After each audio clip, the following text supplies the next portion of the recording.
So today we are doing a recipe out of Love and Lemons Every Day by Janine D'Onofrio. This is another plant-forward cookbook that I've been working through and trying different things. What we're doing today is we're going to do a banana bread quinoa breakfast cookie. This is a vegan recipe. She does say gluten-free as well, but some of the things I'm using, like my rolled oats, for example, are not gluten-free, whereas she does specify gluten-free rolled oats in here. So let's get cooking and let's see how we do. So pretty much I've not done a mise en place per se. I have basically just gathered all of the elements that I will be needing. So we've got my flaxseed, we've got obviously water over there, we've got oats. She does call for homemade oat flour. I don't have that, but if I just put some oats in my food processor, blitz it up really fine, that'll be homemade oat flour. So I'll use that, plus regular oats. I've got baking powder, baking soda, cinnamon, sea salt.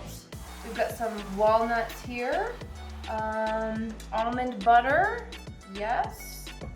And we've got one banana. Not super ripe, but it's the best I had, so we'll see how it does. Quinoa, I literally just cooked a pot of quinoa just barely, so I had some for this recipe. Lastly, vanilla, and then some coconut oil. I'm gonna use MCT oil instead. I have found that when I use coconut oil itself and I mix it with wet ingredients, if the ingredients that I'm mixing it with are cold, the coconut oil solidifies. And it makes it difficult to stir, it makes it difficult to kind of blend really well. So I have started actually using MCT oil instead for many recipes. Obviously, if you're doing something like a no-bake cookie, for example, you're gonna refrigerate that, you wanna use regular coconut oil because that's gonna solidify and hold the cookie together. In this recipe, I'm baking the muffins, well, technically they're cookies. I'm baking the cookies, so I feel like the use of MCT oil will be fine.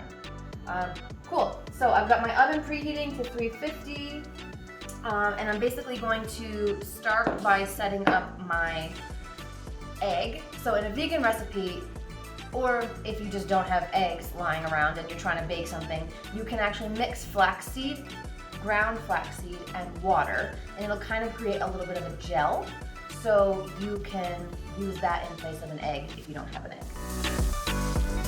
And we're gonna let this sit. So you can see it's a little bit kind of murky right now. We're just gonna put it to the side and let it do its thing. When you're doing baking, basically you wanna make sure that you have a separate bowl for your dry ingredients and then a separate bowl for your wet ingredients. So I'm gonna make my oat flour. So she needs 1 cup of oat flour. I'm gonna start by taking 1 cup of oats, blitz that out, see how I do, and see if it's enough. All right, so we're gonna make our own oat flour.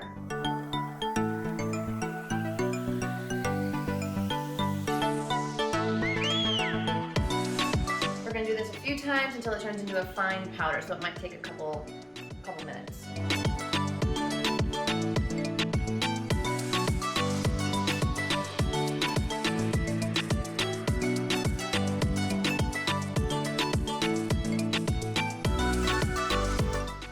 Yeah, it looks good actually. It's maybe a tiny bit coarse, but I feel good about it, so I'm just gonna go for it. Let's see if I have a cup here. It's gonna be close, I think. Oh, falling out. Hey, you know what? I think that's close enough. Perfect. We'll call that good.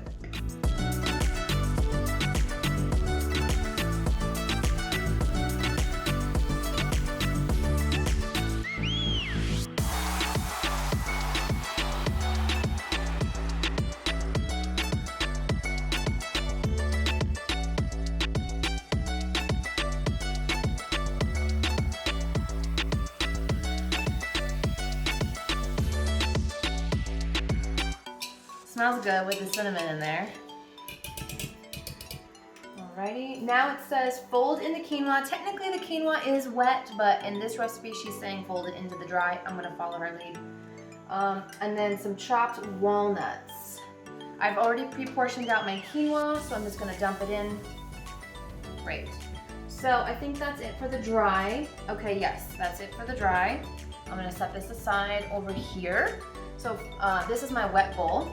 So everything that's gonna go in here, usually if you're using sugar, sugar is considered a wet ingredient as well, so that would usually go in your wet bowl. In this bowl, I'm gonna put the almond butter, maple syrup, mashed banana, vanilla, MCT oil, and the thickened flaxseed mixture. You can actually see that it has gotten a little bit thicker. Before there was a lot more water. It's still maybe a tiny bit more watery than I would like it, but I'm sure it'll be fine.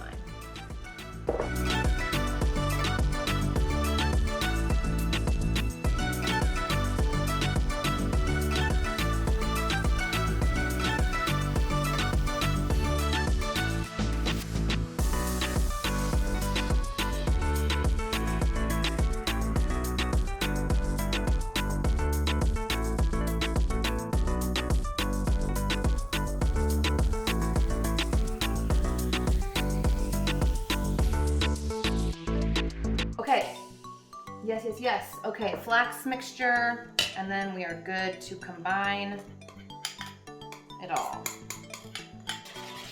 It smells really good. I just got a whiff of the almond butter and the maple syrup. Yum!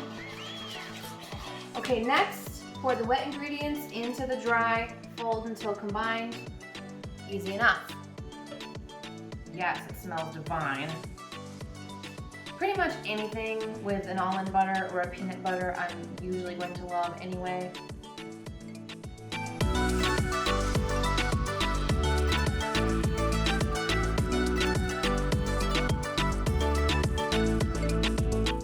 Cool. All right, so now it is totally combined. Looks like that. Now we're gonna do, basically we're putting them on the baking sheet.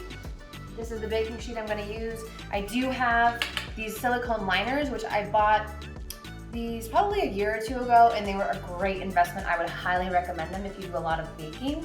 They make cleanup really easily, and I was so sick of having to use the wax paper all the time, and it was like curling, and sometimes it didn't fit, and super annoying. So if you haven't already, invest in these silicone baking mats because they will change your world. And yeah, so she says scoop onto the baking sheet, bake for 20 to 22 minutes or until lightly browned and crisped. So we're just gonna make little balls and I kind of plop them down.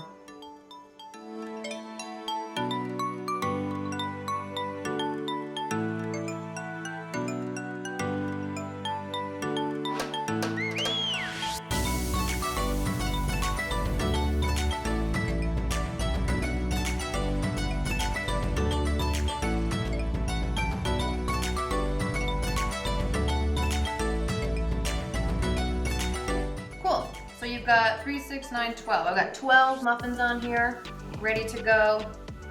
Okay, yeah, so now we're gonna bake them. I've got my oven on, it's beeped, it's at 350, it's ready to go. I'm gonna pop it in.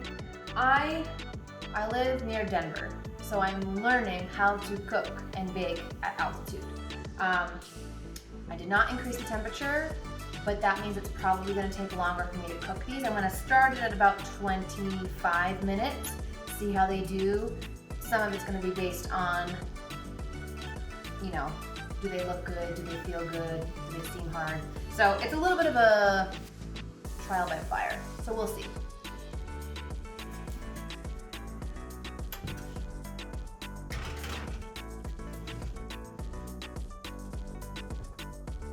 At this point, I have taken the muffins, cookies, out of the oven. They've been sitting here for about 10 or 15 minutes. I've been letting them cool. Just a little note, because I am at altitude, we recently moved, so I'm still figuring all this out. But I ended up cooking them, baking them for about 35-ish minutes. They have a nice light brown, like golden color to them.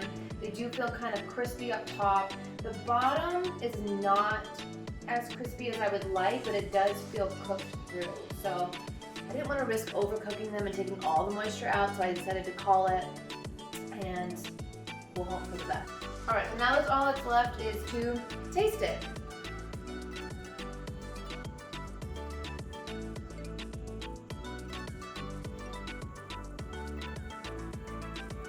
Okay, You know what? These are interesting.